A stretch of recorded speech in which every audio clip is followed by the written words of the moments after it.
नमस्कार दोस्तों। अगर दुनिया के सबसे बड़े तेल संगठन में दरार पड़ जाए, अगर खाड़ी देशों की जो दोस्ती है वो तेल की राजनीति में बदल जाए, तो आप जरा सोचिए, अगर इसका पूरा प्रभाव भारत की अर्थव्यवस्था पर पड़े तो क्या होगा। दरअसल हम बात कर रहे हैं यूएई यानी कि संयुक्त अरब अमीरात, अर्थात यूएई ने ऐसा कदम उठाया है जिससे पूरी दुनिया में के तेल बाजार में एक हलचल मच गया है। यानी ऐसा दावा किया जा रहा है कि जो यूएई है वो ओपेक, जो पेट्रोलियम से संबंधित देशों का एक संगठन है, उससे दूरी बना लिया है। ठीक है। अब इसका जो कारण बताया जा रहा है, इसका कारण यह है कि सऊदी अरब का जो है इस ओपेक पर बढ़ता नियंत्रण, और तेल उत्पादन पर काफ़ी सऊदी अरब का नियंत्रण है, और इससे क्षेत्रीय राजनीति से को लेकर एक देखा जा रहा है कि बढ़ता असंतोष बढ़ता चला जा रहा है। लेकिन सवाल सिर्फ इतना नहीं है कि क्या यह सऊदी अरब का बढ़ता नियंत्रण है।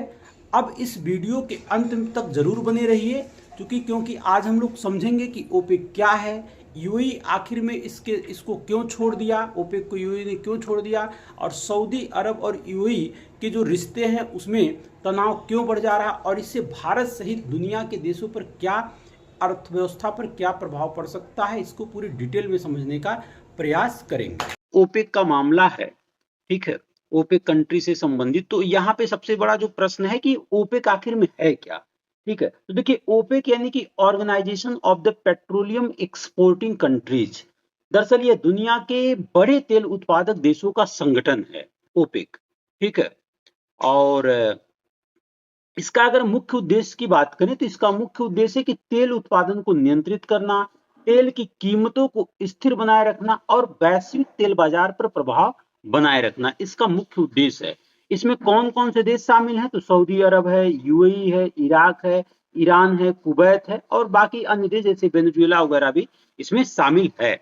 अगर मैप की दृष्टि से आपको मैं बताऊं तो देखिए, जो इसके ओपेक के फाउंडर मेंबर हैं, ये आप देख रहे हैं, ईरान है, यूएई है, सऊदी अरब है, कुवैत है, इराक है, ठीक है, वेनेजुएला भी है। ठीक है, बाद में भी इसके मेंबर बनाए गए हैं कुछ कंट्री। दूसरी चीज क्या है, अगर सबसे बड़ा जो प्रश्न है इस पूरे प्रकरण में कि जो यूएई है इसकी नाराजगी का सबसे बड़ा वजह क्या है, तो देखिए, नाराजगी का सबसे बड़ा वजह है तेल उत्पादन पर नियंत्रण। क्योंकि ओपेक अक्सर तेल की कीमतों को स्थिर रखने के लिए सदस्य देशों पर उत्पादन सीमा तय करते हैं। यानी इसका मतलब है कि कौन कितना तेल निकालेगा, यह सामूहिक रूप से तय किया जाता रहा है।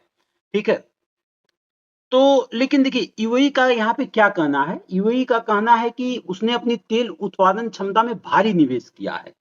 ठीक है, तो इस प्रकार जब वो भारी निवेश किया है तो यूएई चाहेगा कि मैं तेल का उत्पादन अधिक से अधिक करूं, तो वह ज्यादा तेल उत्पादन करना चाहता है, लेकिन ओपेक की सीमाएं उसे रोकती है। यानी यूएई महसूस कर रहा है, जो संयुक्त अरब अमीरात है वो महसूस कर रहा है कि उसकी आर्थिक महत्वाकांक्षाओं पर रोक लगाई जा रही है। इसलिए ओपेक से दूरी बनाने का कार्य किया। जो यूएई है इसी कारण से ओपेक से दूरी बनाने की कोशिश किया।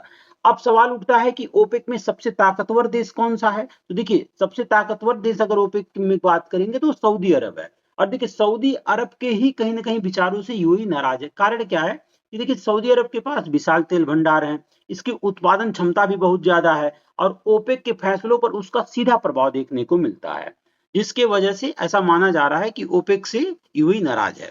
लेकिन एक जो सबसे इंपॉर्टेंट प्रश्न है कि इस पूरे मामले में पाकिस्तान का नाम क्यों आ रहा है, कि ओपेक से यूएई की दूरी, लेकिन पाकिस्तान का भी एंगल उसमें शामिल है। दरअसल देखिए, जो क्षेत्रीय राजनीति है ना, खाड़ी देशों के संबंध में पाकिस्तान से भी जुड़े रहते हैं बात। तो कुछ रिपोर्ट्स और चर्चाओं में ऐसा दावा किया गया है कि यूएई पाकिस्तान और सऊदी अरब की कुछ नीतियों को लेकर असहज बहुत पहले से महसूस करता रहा है। ठीक है, और वर्तमान समय में आप देख भी रहे हैं कि ऐसा बताया जा रहा है कि पाकिस्तान सऊदी अरब के ज्यादा करीब दिखाई दे रहा है, जो भी वर्तमान समय में ऐसा दिखता भी है। ठीक है, लेकिन सबसे महत्वपूर्ण सवाल है कि भारत पर इसका क्या असर होगा। देखिए, भारत दुनिया के सबसे बड़े तेल आयातक देशों में से एक है। भारत अपनी जरूरत का बड़ा हिस्सा विदेशों से खरीदता है। अगर यूएई ज्यादा तेल बेचता है और वैश्विक कीमतें नीचे आती है तो भी इसका इंपैक्ट पड़ सकता है। ठीक है, तो इसमें क्या है कि जैसे देखिए सस्ता कच्चा तेल, भारत को जो सबसे बड़ा फायदा है, तो इससे भारत को सस्ता कच्चा तेल मिल सकता है, पेट्रोल डीजल की कीमतों पर राहत हो सकती है, महंगाई कम होने की संभावना है और व्यापार घाटे में भी कमी आ सकती है, के लिए एक अच्छा पॉइंट हो सकता है। ठीक है, जय हिंद दोस्तों।